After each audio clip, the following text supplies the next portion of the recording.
Family who was no contact with me invited me to brother's wedding, but my father kicked me out saying I was an embarrassment to the family. Stepmom sarcastically asked how much I earned, so I left. Moments later, 25 men rush in and take away all the catering, leaving 300 guests with no food. I tell them they should have done their due diligence because I own the catering company. I've always believed in building something for myself, and that is exactly what I did when I started my catering business. What began as a modest food truck back in my college days gradually evolved into a full-service catering company, now employing over 50 people and servicing high-end events all across the greater Chicago area. I've worked hard to get here. Sleepless nights, sacrifices, and relentless determination. It took me nearly a decade, but I built something I'm proud of. This background is important to understand what happened last weekend at my younger brother Mark's wedding, which turned into an absolute disaster. To give some context, I haven't been on speaking terms with my family for nearly 6 years. My mom passed away when I was 14 and my dad remarried within a year to Jenny, my now stepmother. Jenny made it clear from day one that she wanted no reminder of my mother. My father, eager to move on, allowed her to push my mother's memory out of our lives, which created a lot of tension between us. My younger brother, Mark, who was only 10 at the time, became very close to Jenny, but I struggled to accept her sudden controlling presence in our home. The distance between my father and me started then. The real breaking point came during my college years, while I was juggling multiple part-time jobs to pay for school. My father refused to offer me any financial help, claiming I needed to learn responsibility. Meanwhile, he was fully funding Mark's education at an expensive private university. The difference in how we were treated was impossible to ignore. Jenny, who had a condescending attitude towards me, never missed an opportunity to belittle my efforts. While I was trying to build my catering business, she often referred to it as playing with a food truck, while praising Mark's real career in finance. After college, I rarely contacted them. I would show up for holidays, but that was about it. The final straw came 6 years ago when I learned that my father and Jenny had sold our childhood home without informing me. I only found out after they had moved into a new place. And by then, all of my mother's remaining belongings, things I had wanted to keep, were gone. When I confronted my father about this, he told me I was being overly emotional and needed to move on with my life. That was the moment I decided to go no contact. Fast forward to last month, I unexpectedly received a formal invitation to Mark's wedding. Along with the invite was a handwritten note from him saying that he missed me and wanted to repair our relationship. After a lot of thought, I decided to give it a chance. Despite our family history, I figured it was worth attending. I even offered to provide the catering for the wedding at a significant discount as a gesture of goodwill, but Mark politely declined, saying they had already booked another company. I was a little hurt, but I shrugged it off. The wedding was held at a beautiful venue in Lake Forest, and I arrived cautiously optimistic. Mark seemed genuinely happy to see me, which was a relief, but Jenny's attitude hadn't changed. The moment she saw me, she made snide comments about my appearance and my catering business. I brushed it off and tried to enjoy the ceremony, which was undeniably beautiful. However, the family seating arrangement was telling. I was placed at a table far from my immediate family, alongside distant cousins I barely knew, which felt like a subtle reminder that I was still an outsider. Things took a nosedive during the reception. My father, clearly drunk, approached my table and started berating me out of nowhere. He accused me of showing up uninvited despite the formal invitation I had in my pocket and loudly claimed I was an embarrassment to the family. He said my presence was ruining Mark's big day. And before I could even respond, Jenny chimed in asking with thinly veiled sarcasm how much I was earning playing restaurant owner these days. She even commented on my suit, implying I couldn't afford something as nice as what I was wearing. The sheer audacity of it was unbelievable. Instead of saying anything or reacting at all, I decided to leave quietly. I knew there was no point in engaging with them, especially with my father being drunk and Jenny clearly enjoying the opportunity to take jabs at me. I was walking towards my car when something caught my eye. The catering staff setting up for the main course. I recognized several of them immediately. These were people who worked for me. That's when it hit me. The catering company my business partner had hired for the wedding had recently been acquired by my company.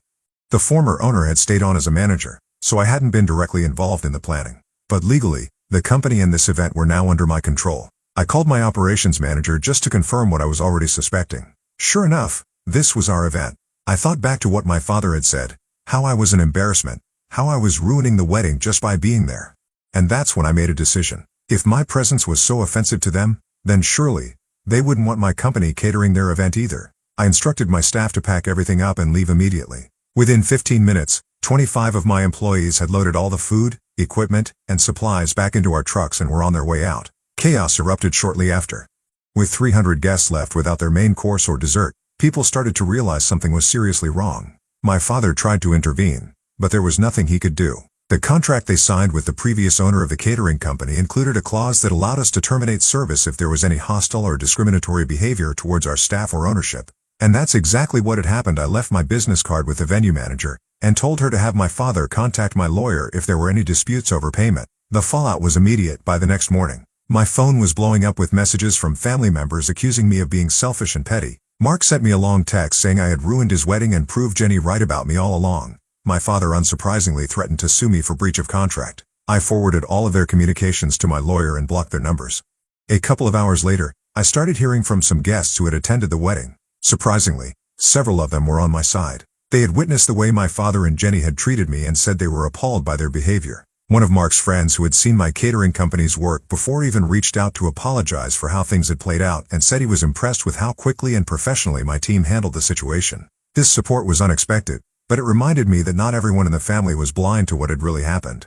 As the days passed, I found out that Mark's wedding had made the rounds in social circles, particularly how it ended. Apparently, word had spread among Mark's colleagues and friends about the drama that unfolded, and it wasn't long before Jenny's carefully curated image started to crack.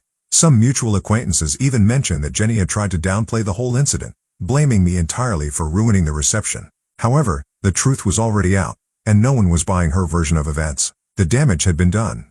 I've been thinking about everything that's happened, and honestly, I don't feel guilty. I didn't crash their wedding or make a scene. I was invited and treated with utter disrespect. They chose to humiliate me and I exercised my legal right to terminate a service. It was nothing personal, just business. They didn't want me there, so they didn't get my service either. Simple as that. Still, I can't shake the feeling that I've somehow been drawn into a family drama that I had long hoped to leave behind. Now I'm left wondering if I handled it the right way. Was it too much? Or did they deserve the outcome they got for treating me the way they did? Either way, the situation has been weighing on me, so I'm turning to Reddit for some perspective. Ida here, or was I justified in my actions? Update 1. Thank you all for the overwhelming support. Honestly, I didn't expect this story to blow up the way it has, but I'm grateful for the outpouring of kind words and thoughtful responses. The amount of comments and messages I've received has been staggering, and while I've tried to respond to as many as possible, it's been overwhelming. I truly appreciate everyone's feedback, and many of your perspectives have given me new angles to consider in this whole ordeal. A lot of people have asked about the legal side of things and whether or not my father and Jenny are really planning to take action against me. The short answer, yes. They threatened to sue, just as I suspected. Here's what has happened since my original post. Right after the wedding fiasco, I contacted my lawyer to get ahead of any potential legal trouble. We went over the contract between my catering company and the previous owner of the business, which was signed by either Mark or his wedding planner. The good news is that the contract is rock solid. It contains a clause that allows us to terminate services in cases where there's any hostile or discriminatory behavior directed at our staff or ownership. That clause was specifically added for situations like this, where things could get out of hand. To make sure we were fully prepared, I reached out to the venue manager who confirmed that their security cameras had captured everything. The footage clearly shows my father approaching me, and while the audio wasn't perfect, it picked up enough to verify that he was berating me.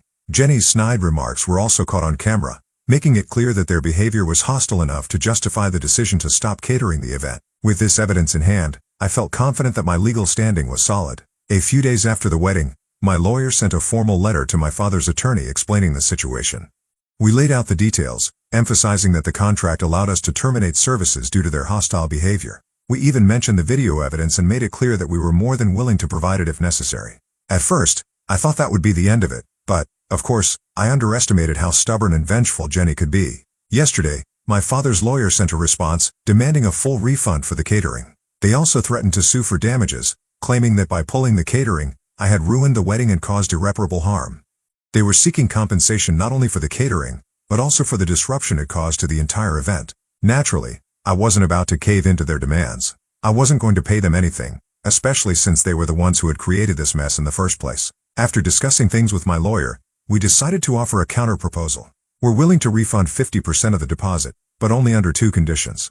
First, they have to sign a non-disclosure agreement, NDA, which means they can't talk about this situation publicly or leave negative reviews online. Second, they have to sign a release of claims which would prevent them from pursuing any further legal action against me or my company. We've sent the offer, and now we're just waiting for their response. Despite all this legal wrangling, Jenny has already tried to cause problems. The venue manager called me a few days ago to let me know that Jenny had been attempting to post negative reviews about my catering company online. In her reviews, she claimed that we had sabotaged the wedding and blown things out of proportion to make the family look bad. Thankfully, the venue manager was able to block her attempts, but it's still frustrating to deal with. My legal team is keeping a close eye on the situation. And if Jenny continues to spread false information, we'll treat it as defamation and escalate accordingly. Interestingly enough, the chaos of the wedding has led to some unexpected positives for my business. Several wedding guests have since reached out to compliment how my staff handled the situation and even expressed interest in hiring us for their own events. Some of them told me they were impressed by how quickly and professionally my team packed up and left. It's strange to think that a disaster like this could lead to new business opportunities, but that seems to be the silver lining in all this. As for my brother, Mark, he still hasn't contacted me directly, but he did send a message through one of our mutual cousins. In the message, Mark admitted that he felt guilty for not standing up for me during the wedding. He said that he didn't want to cause problems with our father and Jenny, which is why he stayed silent when things got ugly. He apologized and asked if we could meet to talk things over. I have mixed feelings about this. Part of me wants to give him a chance to explain, but another part of me feels like it's too late for that. For now, I'm going to hold off on any meetings until the legal situation is fully resolved. On a personal level, I've been reflecting a lot on everything that's happened. In some ways, I feel vindicated for standing up for myself. My family had treated me like an outsider for years, and I finally drew a line in the sand. Legally and professionally, I know I made the right decisions. But emotionally, this whole situation has been draining. It's hard not to feel a sense of loss, even though I've been estranged from my father and Jenny for years. Mark's wedding was supposed to be a celebration, and instead, it's become a legal battle and a source of family drama that I never wanted. The weight of it all is starting to sink in. I'm left wondering what the long-term consequences will be for my relationships with the rest of my family. Will things ever get back to normal? Can I ever repair my relationship with Mark, or is the damage too deep? I don't have answers to those questions yet, and it's going to take some time to figure it all out. For now, I'm focused on seeing how my father and Jenny respond to our offer. If they agree to the NDA and the release of claims, maybe we can all move on from this mess. If they refuse and decide to push forward with legal action, I'm prepared to defend myself and my company. No matter what happens, I'll make sure to update you all. Again, thank you for all your support and encouragement. It means a lot to me, especially during this chaotic and stressful time. Update 2. Since my last update, things have only gotten messier, but at least the legal side is now behind me. Before diving into that, let me backtrack a little to fill you in on something I recently learned. One of my business associates who had a working relationship with the wedding planner hired by Mark and Jenny gave me some additional insights into what went down before the wedding. Apparently, the chaos didn't just start with my arrival. It had been brewing for weeks. According to my associate, Jenny had been a nightmare to deal with from the beginning. She insisted on making several last-minute changes to the flower arrangements despite having already signed off on them. Not only that, but she went back and forth with the event planner over almost every detail. The wedding cake design was altered at least 3 times because Jenny couldn't make up her mind, and she even demanded a complete overhaul of the seating arrangement just days before the event. The event planner had to rearrange seating for over 300 guests more than once, which isn't just inconvenient. It's costly. On top of that, there were some serious tensions between Jenny and the venue staff. Jenny apparently made several condescending remarks about their level of professionalism, complaining that they weren't up to the standard she expected for such an upscale wedding. This was ironic considering the staff were some of the best in the business, and the venue was known for its top-notch service. Jenny also tried to get the band to play a different set list at the last minute even though Mark and his fiancée had personally chosen all the songs months in advance.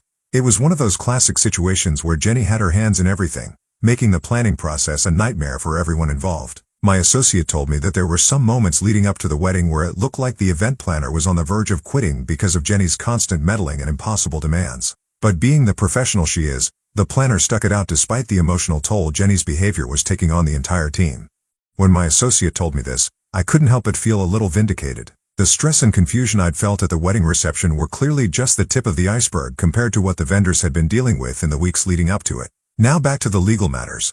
Yesterday, my father's lawyer finally contacted us, and they've agreed to accept our settlement offer. After what I assume was a long discussion between my father, Jenny, and their legal team, they decided to take the partial refund and sign the non-disclosure agreement, NDA. This morning, they signed all the necessary documents and we processed the refund, 50% of their deposit minus the costs already incurred for the food, staff, and travel. With that, the legal dispute has been resolved. The lawyer's letter was formal, and they didn't bother to include any sort of apology or acknowledgement of what really happened, but I wasn't expecting one. The important thing is that they agreed to the settlement, and I won't have to worry about any further legal repercussions from them. However, while the legal matter may be over, the personal fallout is still ongoing, and it's only getting worse. One of the more disturbing developments is that Jenny has been actively trying to undermine my business since the wedding. She's been calling several of my employees trying to fish for information about how my company operates. Thankfully, my staff are loyal and know better than to engage with her, especially considering the circumstances. We've instructed all employees to direct any and all communications from my family straight to our legal department. But it doesn't stop there. Jenny has also been reaching out to some of my business partners on LinkedIn, spreading false claims about my character and accusing me of ruining her son's wedding on purpose. It's one thing to be angry, but it's another to try to sabotage someone's livelihood. Jenny crossed a major line with these attempts to tarnish my reputation. As soon as we became aware of what she was doing, our lawyer sent her a cease and desist letter. We're taking this seriously because at this point, her actions are bordering on defamation. My legal team is ready to escalate if necessary, but I'm hoping the cease and desist will be enough to make her back off. Still, I wouldn't put it past Jenny to keep pushing given her history of crossing boundaries. But perhaps the most surprising development came from my brother, Mark. I hadn't expected much from him after the wedding, but it seems the fallout from the incident has hit his own marriage as well. From what I've gathered through mutual acquaintances and a few cousins, Mark and his new wife have already had their first major fight over what happened at the wedding. Apparently, she was horrified by the way our father and Jenny treated me, and she confronted Mark about it after the wedding. She told Mark in no uncertain terms that he should have stood up for me and that allowing his father and stepmother to humiliate me was unacceptable. According to what I've heard, she feels strongly that Mark needs to grow a spine and stand up to our father and Jenny. This led to a significant argument between them to the point where they postponed their honeymoon to work through some of those issues. I don't know much more than that. But it's clear that my brother is being forced to face the reality of the situation, and that includes re-examining his relationship with our father and Jenny. I can't help but feel a strange mix of emotions about this. On one hand, it's a relief to know that someone else saw what happened for what it truly was. It's validating to hear that Mark's wife was just as appalled as I was by our father's and Jenny's behavior. But on the other hand, I feel bad for Mark. He's in a tough spot, and while I'm angry with him for not standing up for me, I know he's been under a lot of pressure from our family for years. It's not an excuse, but it's still a difficult position to be in, especially now that he's newly married and trying to navigate this mess. As for me, I'm focusing on moving forward. With the legal matters behind me and Jenny's attempts to sabotage my business being handled by my legal team, I'm starting to feel a sense of closure. I'm not sure what the future holds for my relationship with Mark or the rest of the family, but I'm taking things one day at a time. For now, I am just grateful for the support I've received from my staff, my business partners, and even some family members who've reached out in private to offer their encouragement. I'll keep you posted if anything else happens, but for now, I'm hopeful that this chapter is coming to a close. Thanks again for all the support. Update 3. Hi, everyone. I hope you're all doing well.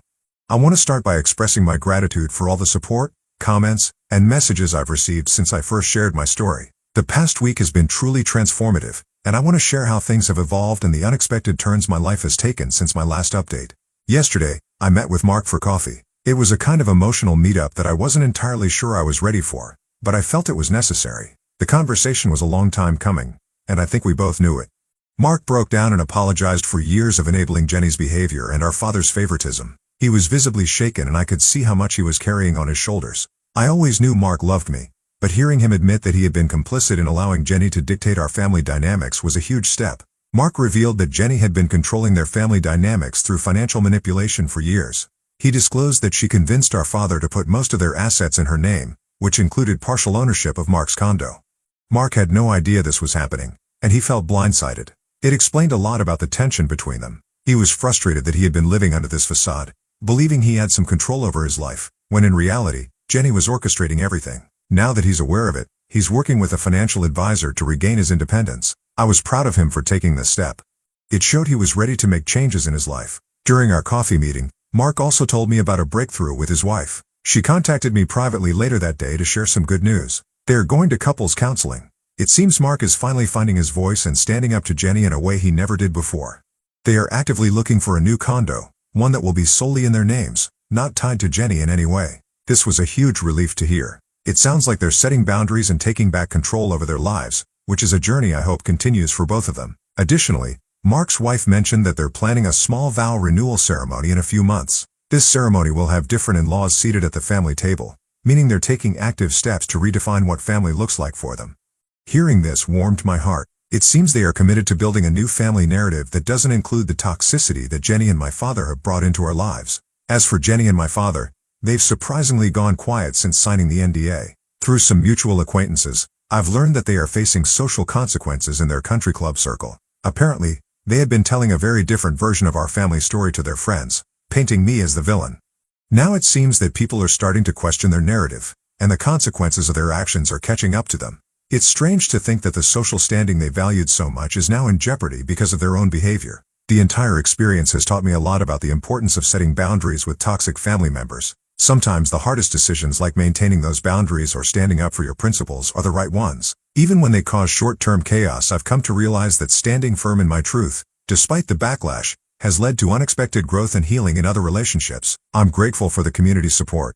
Many of you have reached out to share your own experiences with toxic family dynamics, and it's comforting to know I'm not alone in this. I hope my story can help others facing similar situations. I've realized that life is too short for toxic relationships, but it's never too late for genuine reconciliation with those who are truly sorry. Looking ahead, I plan to maintain my boundaries with Jenny and my father. They've shown me who they truly are, and I have no desire to re-enter that dynamic. However, I'm cautiously optimistic about rebuilding relationships with Mark and other family members who are willing to interact respectfully. I think there's a chance for us to reconnect, especially since Mark is now aware of the need for healthier boundaries. As for my business, things are going better than I could have anticipated. In the wake of the wedding incident, I received several inquiries from potential clients who were impressed with the chaos. Our reputation has actually strengthened in local community, and we're experiencing a surge in bookings as a result. It feels rewarding to know that my hard work over the years is paying off and that I'm being recognized for the dedication I've put into my company. I also took the time to meet with my employees to discuss the incident. I wanted to ensure they felt supported and acknowledged for their professionalism during a challenging event. The feedback from them was heartwarming. Many expressed their appreciation for the strong company culture we built together, which made me feel proud as a leader. It reinforced my belief in the importance of treating employees well and fostering a positive workplace environment. To those who asked about future family events, I'll continue to maintain my boundaries with Jenny and my father, but I'm excited to explore the possibility of re-establishing connections with Mark and other family members ready to interact respectfully. It's a fine line to walk, but I'm hopeful. Life is too short for toxic relationships, and I want to focus on the positive connections that bring joy and support into my life. Thank you all for your unwavering support, awards, and kind messages. They've meant more to me than you know. I might not post updates moving forward, but I wanted to share this final update to let you know how things have changed for the better. I hope you all take care and remember that it's okay to stand up for yourself even when it's hard. You never know how it might inspire others to do the same.